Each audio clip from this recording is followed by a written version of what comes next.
Hello everyone, आप सभी का बहुत बहुत स्वागत है स्टेट पीसीएस क्लासेस में। अभी तक आपने इस चैनल को सब्सक्राइब नहीं किया है तो अभी सब्सक्राइब कीजिए। यदि आप यूपीएससी प्री 2025 देने जा रहे हैं तो यह वीडियो आपके लिए बहुत ही ज़्यादा इंपॉर्टेंट। आप सभी को पता है आपका एग्ज़ाम 25 मई को है। मोटा मोटा देखा जाए तो आपके पास लगभग 20 दिनों का समय बचा है। ठीक है, अभी आपका जो रिवीजन, आप पूरी तरह से रिवीजन के एक्टिव मोड में होगी। ठीक है, अब यहाँ पर कोई कंटेंट नया नहीं पढ़ेंगे। ठीक है, लेकिन मैं आपको बताऊँगा कि आप जो कंटेंट पढ़ रहे हो उसमें से आप टॉप 50 टॉपिक ऐसे हैं जिनको आप पढ़ के ये प्री आराम से निकाल सकते हो। क्योंकि आपने देखा होगा मेरी मार्कशीट देखी होगी यूपीएससी की जो प्री का था, उसमें मैंने ये 50 टॉपिक कवर करके 88 प्लस मार्क्स लाए हैं प्री में। मेरा इसलिए प्री में नहीं हुआ क्योंकि मेरा सीसेट अच्छा नहीं हुआ था। ठीक है, उस पर बाद में बात करते हैं। सबसे पहले बात करते हैं कि ये 50 टॉपिक आखिर किन किन सब्जेक्ट से हैं, उसके बारे में बात करेंगे।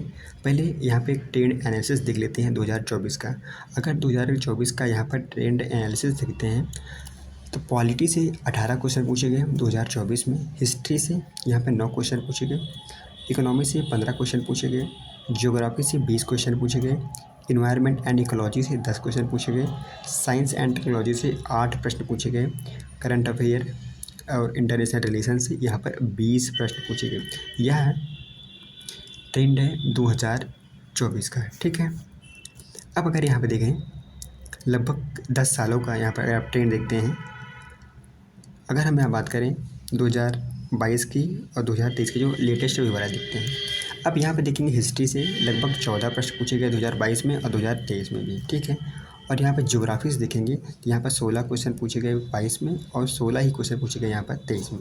ठीक है, और यहाँ पे देखिए पॉलिटी में आप देखेंगे 15 क्वेश्चन पूछे गए 2022 में और 15 ही पूछे गए आपके लगभग यहाँ पे 23 में। ठीक है, आर्ट एंड कल्चर देखिए तो यहाँ पे 4 क्वेश्चन 22 में और 5 क्वेश्चन आपके 23 में पूछे गए। ऐसे इन्वायरमेंट का 14 क्वेश्चन यहाँ पे 22 से पूछा गया, 14 ही क्वेश्चन लगभग यहाँ पे 23 में पूछा गया था 2023 में।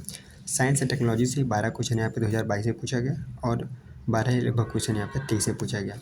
इकोनॉमी की बात करें, इकोनॉमी में लगभग 14 क्वेश्चन यहाँ पे 22 और 2023 में पूछे गए। ठीक है, तो यह एक तरह का ट्रेंड रहा है। तो आपको किन सब्जेक्ट पे ज़्यादा समय देना है, आप यहाँ से देख सकते हो कि नंबर आप क्वेश्चन जो है किस टॉपिक से किन सब्जेक्ट से यहाँ पे ज़्यादा आ रहे हैं। ठीक है, जैसे अगर यहाँ पे देखा जाए तो हिस्ट्री से अच्छा खासा क्वेश्चन आ रहा है, ज्योग्राफी से भी ठीक ठाक आ रहा है, पॉलिटी से भी आ रहा है, इन्वायरमेंट से अच्छा खासा क्वेश्चन आ रहा है, साइंस टेक से भी कुछ अच्छा क्वेश्चन आ रहा है और यहाँ पर इकोनॉमी से भी क्वेश्चन अच्छे खासे यहाँ पे क्वेश्चंस आ रहे हैं। ठीक है, अब बात करते हैं आपको टॉप 50 जो टॉपिक है कौन कौन से सब्जेक्ट के हैं आपको कवर करके एग्ज़ाम देने जाना है।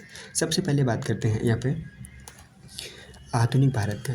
आधुनिक अगर भारत में बात करें तो आधुनिक भारत में आपको कौन कौन से टॉपिक आपको पढ़ के ही जाना है कि बहुत मोस्ट इंपॉर्टेंट है। 1857 की क्रांति, तो ये तो स्टार मार्क है, इसको तो आपको करके ही जाना है। राष्ट्रीय आंदोलन तो बहुत ही ज़्यादा इंपॉर्टेंट है। ठीक है, राष्ट्रीय आंदोलन के 2 फेज़ हैं, उसे 3 फेज़ हैं लेकिन ये 2 फेज़ बहुत इंपॉर्टेंट है। एक 1905 से लेकर 1918 तक और एक 1930 से 1947 तक। ठीक है, और भारत की जो प्रमुख हस्तियाँ जैसे गांधी हैं, नेहरू हैं, सुभाष हैं, सरदार हैं, दादा भाई नौरोजी, इन सब के बारे में आपको पढ़ के जाना है। ठीक है, और भारत जो अंग्रेज़ों की भारत में आर्थिक नीतियाँ थी उसके बारे में आपको यहाँ पर पढ़ के जाना है। ठीक है, ये राष्ट्रीय आंदोलन बहुत इंपॉर्टेंट है क्योंकि यहाँ से क्वेश्चन हर बार आपके एग्ज़ाम में बनते हैं। तो आपको यहाँ पर अब बचे हुए दिनों में आपको अब लगभग 3 दिन अगर आप देंगे तो इतिहास को आपके पास 3 दिन ही पढ़ने का समय है, क्योंकि आपके पास और भी सब्जेक्ट है ना। अगर 3-3 दिन अगर एक एक सब्जेक्ट देते हैं तो आपका 20 दिन ऐसे ही ख़त्म हो जाएगा। ठीक है, तो आपको 3 दिन से ज़्यादा यहाँ पे हिस्ट्री को नहीं देना है। ठीक है, अब इसके बाद बात करते हैं नेक्स्ट सब्जेक्ट यहाँ पर प्राचीन और मध्यकालीन इतिहास का। प्राचीन और मध्यकालीन में आपको क्या क्या पढ़ के जाना है, जैन और बुद्ध तो पढ़ के जाना है क्योंकि यहाँ से हर बार आपके एग्ज़ाम में क्वेश्चन बनते हैं। हड़प्पा सभ्यता है, इसके यहाँ पे जो स्थल इंपॉर्टेंट स्थल हैं उसके बारे में आपको पढ़े जाना है। और दिल्ली सल्तनत हो गया, मुगल काल हो गया। ठीक है, इसमें क्या होता है जो राजा होते हैं, किंग होते हैं, उनका यहाँ पर थोड़ा सा क्रम देख लीजिएगा। ठीक है, जैसे दिल्ली सल्तनत में बहुत सारी डायनेस्टी हैं। ठीक है, और यहाँ पे मुगल काल में बहुत सारे राजा हैं। ठीक है, उनके काल में कौन कौन सी ऐसी वास्तुकलाएँ हैं, ठीक है, चित्रकला, ये सब आप थोड़ा सा यहाँ पे आप देख लेंगे। ठीक है, अगर आप सरसरी नज़र से इसको देख लेना है। ठीक है, लेकिन थोड़ा सा बुद्धिज्म और जैनिज़्म को यहाँ पर थोड़ा सा डेप्थ में आपको यहाँ पर चीज़ें को करके जाना है। ठीक है, अब यहाँ पे बात करते हैं कला एंड संस्कृति में, क्योंकि कला एंड संस्कृति लगभग 4 से 4 से 5 क्वेश्चन प्रतिवर्ष यहाँ से पूछे जाते हैं, ठीक है। तो अगर आप इन टॉपिक को अगर एक दिन आप इन टॉपिक को मात्र एक दिन देखें, जिसमें आप भारतीय वास्तुकला देख लेंगे, मंदिर स्थापत्य कला, क्योंकि आपने पढ़ लिया होगा। अब रिवीजन करना इन्हीं टॉपिक का, भारतीय चित्रकला को देख लेना है, भारतीय नृत्य स्वरूप देख लेना है, ठीक है। जैन धर्म और बौद्ध धर्म से संबंधित यहाँ पे जो भी कला और सांस्कृतिक की चीज़ें हैं उसको देख लेना है, और भारतीय संगीत के बारे में थोड़ी सी इन्फॉर्मेशन आपको होनी चाहिए, ठीक है। ये 6 टॉपिक हैं, 6 टॉपिक आपको तो एक नज़र से, अच्छी नज़र से आपको इसको देख लेना है, ठीक है। अब बात करते हैं भूगोल की। ज्योग्राफी में देखो क्लाइमेट, यहाँ पे क्लाइमेटोलॉजी जलवायु विज्ञान है।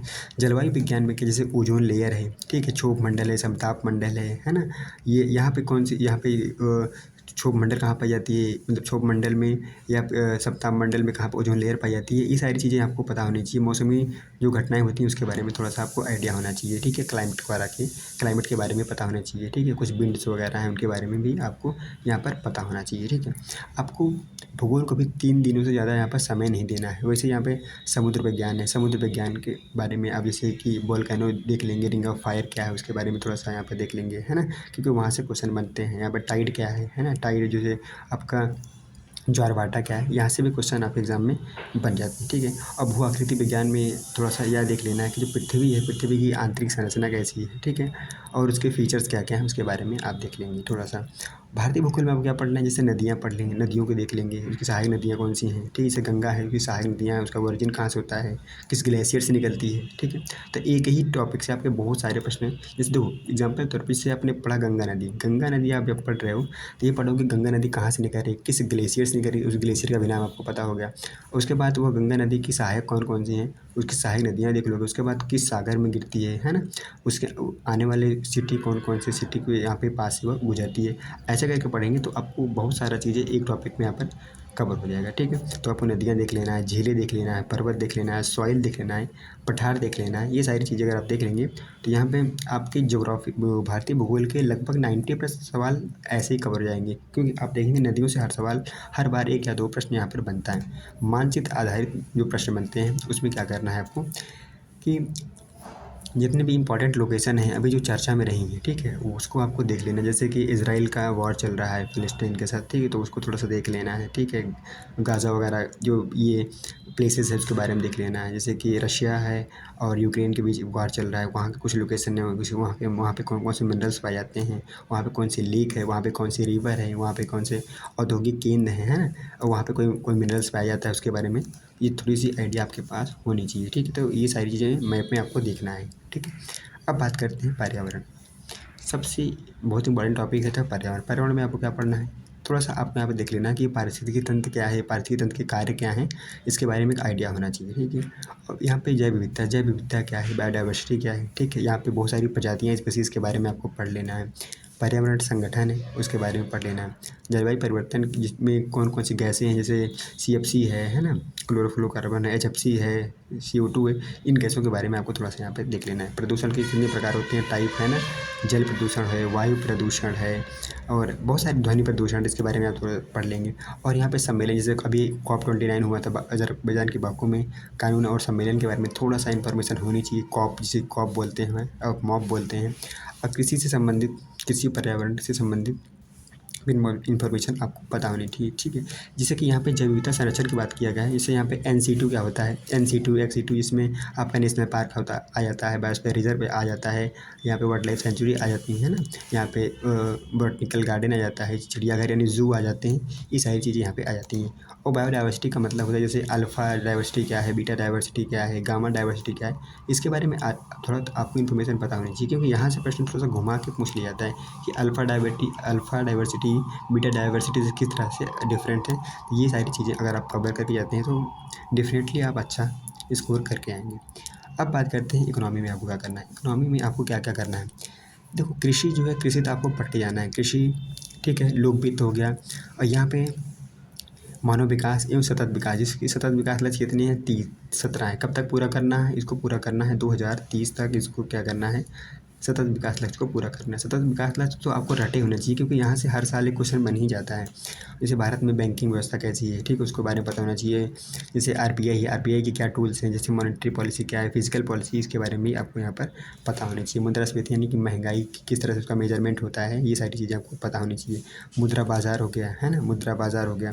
और अर्थव्यवस्था के कुछ यहाँ पे अवधारणाएं, जैसे आपको पता होना चाहिए कि जीडीपी क्या है, जीएनपी क्या है, एनएनपी क्या है, ये कुछ अवधारणाएं क्या हैं, इसके बारे में आपको पता होना चाहिए। जैसे बैंकिंग में पढ़ते हैं, एसएलआर पढ़ते हैं, सीआरआर पढ़ते हैं, है ना, पढ़ते हैं आपको, तो एमएसएफ पढ़ते हैं। इन सब चीज़ों के बारे में आपका पता होना चाहिए, क्योंकि ये बेसिक चीज़ें हैं, क्योंकि इसमें करंट नहीं है, बेसिक बहुत सारी चीज़ें इसमें क्या हैं, बेसिक हैं। तो बेसिक चीज़ अगर आपने देखा है तो पढ़ा है एक बार, तो रिवीजन कर लेंगे, तो जो भी क्वेश्चन आएंगे बेसिक से वो आपसे ईजिली सॉल्व हो जाएंगे। अगर आपने पीवाईक्यू भी लगाया है और एक बार पढ़ लिया है, तो इस टॉपिक को आप जरूर कर जाएँ, क्योंकि आपके पास ज़्यादा समय बचा नहीं हुआ है। मैंने आपको बताया 3 दिन से ज़्यादा किसी भी सब्जेक्ट को आपको नहीं देना है, ठीक है। अब बात करते हैं विज्ञान या प्रौद्योगिकी की। साइंस एंड टेक्नोलॉजी में क्या पढ़ना है, देखो साइंस में टेक्नोलॉजी में बता देता हूँ आपको, स्टार वाले मार्क्स। देखो ये रोग वाले जो हैं, जिसमें आपको पढ़ लेना कि वायरस से फैलने वाले रोग कौन कौन से हैं, बैक्टीरिया से फैलने वाले कौन कौन से रोग हैं, प्रोटोजोआ से फैलने वाले कौन कौन से रोग हैं, यहाँ से क्वेश्चन बन जाते हैं। जैसे अंतरिक्ष प्रौद्योगिकी में क्या पढ़ना है, जैसे आगामी मिशन कौन है, गगनयान है, चंद्रयान है, चंद्रयान मिशन कौन सा अभी लॉन्च होने वाला है, ठीक है, या फिर सूर्य मिशन है, कोई मिशन हो, तो जो आगामी मिशन है उसका बारे में आपको पता होना चाहिए, क्योंकि यूपीएससी क्या करता है, आगामी मिशनों के बारे में यहाँ पे आपसे पूछ लेता है कि भारत कब तक यहाँ पे अपना जो है अंतरिक्ष में स्पेस स्टेशन बनाने वाला है, ये बात आपको पता होना चाहिए, है ना, क्योंकि ये सब आगामी मिशन है, ठीक है। और जैसे कि यहाँ पर सूचना और संचार में क्या करना है, जैसे कोई भारत सरकार ने कोई एप्लीकेशन लॉन्च किया है, ठीक है, तो उसके बारे में पता होना चाहिए। वैसे स्वास्थ्य के बारे में, जैसे स्वतंत्र तंत्र है, पाचन तंत्र है, इत्यादि के बारे में भी आपको यहाँ पर थोड़ा सा इन्फॉर्मेशन होना चाहिए, ठीक है। और विविध में क्या कह रहा है, विविध में क्या है कि बहुत सारे मिशंस हैं, ठीक है, और यहाँ पे योजनाएं हैं जो कि करंट अफेयर से रिलेटेड है। करंट अफेयर से रिलेटेड अधिकतर प्रश्न लगभग देखा जाए तो साइंस में पूछे जाते हैं। साइंस में क्या होता है, लगभग 60-40 का रेशियो होता है। लगभग इसमें 40% चीज़ें बेसिक की आती हैं और 60% चीज़ें होती हैं वो करंट की आती हैं, ठीक है। तो करंट अफेयर 2 सब्जेक्ट में, एक इकोनॉमी में, एक साइंस में, करंट अफेयर का वेटेज बहुत ज़्यादा होता है, ठीक है। हिस्ट्री हो गया, ज्योग्राफी हो गया, इन सब में करंट का वेटेज कम होता है, लेकिन आप साइंस हो गया, ठीक है, और आपका इकोनॉमी हो गया, यहाँ पे करंट का वेटेज बहुत ज़्यादा होता है, ठीक है। आगे बढ़ते हैं, यहाँ पे आप देखेंगे आखिरी, यहाँ पे बात करते हैं अब राज्य व्यवस्था की, ठीक है, यानी कि पॉलिटी की। पॉलिटी में आपको कौन कौन से टॉपिक हैं ऐसे जिन्हें आपको कवर करके जाना ही जाना है। सबसे पहले अगर बात करें यहाँ पे पॉलिटी में, तो प्रेम्बल आपको पढ़ के जाना। देखो प्रस्तावना में क्या होता है, आपसे पूछ लिया जाता है प्रस्तावना में न्याय कितने प्रकार की बात की गई, जस्टिस कितने प्रकार की बात की गई, जैसे आर्थिक, सामाजिक, राजनीतिक न्याय की बात की गई है ना, स्वतंत्रता कितने प्रकार की है, बंधुता कितने प्रकार की, यहाँ से ऐसा क्वेश्चन पूछ लिए जाते हैं जो कि बेसिक सवाल होते हैं, लेकिन वो ऐसा घुमा के पूछ लेते हैं, आपको समझ में नहीं आ गया। तो अगर आप अच्छी से प्रस्तावना को, एक एक कीवर्ड आपको पता होना चाहिए, बंधुता क्या है, फर्टिलिटी क्या है, लिबर्टी क्या है ना, सोशलिज्म क्या है ना, समाजवाद क्या है, ये सारी चीज़ें अगर आपको पता है तो प्रेम्बल में ये सारी चीज़ें दी हुई हैं। आप लक्ष्मीकांत बुक अगर पढ़ रहे होंगे तो वहाँ पे देखोगे सारी चीज़ें यहाँ पे दी हुई हैं। फंडामेंटल राइट और नीति निर्देशकता, ये वाले तो स्टार वाले क्वेश्चन, तीनों टॉपिक, ये जो आपका प्रेम्बल हो गया, मौलिक अधिकार हो गया, नीति निर्देशकता, ये तो तीनों स्टार वाले टॉपिक है। यहाँ से हर बार क्वेश्चन आते हैं, ऐसा कोई वर्ष नहीं है जब जिस बार क्वेश्चन ना आया हो। तो ये बहुत ही हॉट टॉपिक है, इसको स्टार वाले प्रश्न, इस टॉपिक को तो आप जितनी बार पढ़ना चाहो उतनी बार पढ़ लो, क्योंकि यहाँ से प्रश्न आते ही आते हैं, ठीक है। अब यहाँ बात करें संविधान की, कुछ यहाँ पे विशेषताएं हैं कि इसमें जो उनका फीचर्स है ना, संविधान की मुख्य विशेषताओं के बारे में आपको पढ़ लेना है। संसद के बारे में पढ़ेंगे, जिसमें आप राष्ट्रपति वगैरह के बारे में भी आप यहाँ पे पढ़ लेंगे। जैसे राष्ट्रपति पढ़ लेंगे, यहाँ पे सीएजी के बारे में पढ़ लेंगे, है ना, ये सारी चीज़ें यहाँ पर पढ़ लेंगे, ठीक है। जैसे लोकसभा, राज्यसभा के बारे में पढ़ लेंगे, ठीक है, संसद में। उसके बाद सुप्रीम कोर्ट जब पढ़ें, थोड़ा सा हाई कोर्ट को भी यहाँ पर देख लेंगे, ठीक है। उसके आर्टिकल, यहाँ पे क्या करना है, आपको आर्टिकल ही देख लेना है। जैसे सुप्रीम कोर्ट पढ़ रहे हो तो उससे संबंधित आर्टिकल देख लिया, ठीक है। कोलिजियम प्रणाली क्या है उसके बारे में, क्योंकि जब आर्टिकल देखोगे तो वहाँ पे सारे आर्टिकल में ये मेंशन किया हुआ है कि किस आर्टिकल में कोलिजियम प्रणाली की बात की गई है, क्योंकि किस में यहाँ पर तदर्थ न्यायाधीश की बात की गई है, किस आर्टिकल में राष्ट्रपति मुख्य न्यायाधीश को नियुक्त करेगा, किस अनुच्छेद में इनको हटाया जाएगा, प्रक्रिया क्या है, वो सारी चीज़ें यहाँ पर दी होती हैं। और संविधान संशोधन, अभी तक जितनी संविधान संशोधन हुए आपको रटा होना चाहिए। देखो अभी रिसेंट में क्या है ना, जैसे कि 106 संविधान संशोधन हुआ था ना, जिसमें महिलाओं को आरक्षण दिया गया था, कहाँ पे, पार्लियामेंट में और यहाँ विधानसभाओं में, ठीक है, विधानसभा। तो ये भी पता होना चाहिए, ठीक है। तो रिसेंट के जितने भी संविधान संशोधन हुए हैं उसको पता होने चाहिए। सरकार की प्रणाली कैसी है ना, सरकार की प्रणाली आपके पता होना चाहिए, क्योंकि यहाँ से भी क्वेश्चन आपके बनते हैं। गवर्नर, राज्यपाल से संबंधित और स्थानीय सरकार, आपकी जैसे नगर पंचायत हो गया, आपकी ग्राम पंचायत होगी, यहाँ से हर बार क्वेश्चन आपको आते ही आते हैं। अगर आपने इसका आर्टिकल पढ़ लिया है, आर्टिकल, तब ये यहाँ से क्वेश्चन आप स्थानीय सरकार के आराम से यहाँ पे कर लेंगे। लेकिन यहाँ का ध्यान रखना, ये आर्टिकल रटे होने चाहिए, भाग आपको रटे होने चाहिए, अनुसूची रटे होनी चाहिए, और आपके आर्टिकल रटे होने चाहिए कि आपसे पूछा जाए कि यहाँ पर किस भाग में पंचायती राज की बात की गई है, किस अनुसूची में बात की गई है, किस अनुच्छेद में, कहाँ से कहाँ किस अनुच्छेद में बात की गई। ये सारी चीज़ें आपको रटा होना चाहिए, क्योंकि अब जो है आप ऐसे समय टाइम पे हैं जहाँ पे आपको पीछे नहीं मुड़ना है, क्योंकि आपको आगे ही बढ़ते चले जाना है। ये ऐसा नहीं है कि आप नई बुक उठा रहे हो, पढ़ रहे हो, नहीं, जो आपने जो ऑलरेडी पढ़ रखा है उसी को आपको रिवीजन करना है। इन टॉपिक को आपको रिवीजन करके ही आना है, क्योंकि आपने इनको पहले पढ़ रखा है।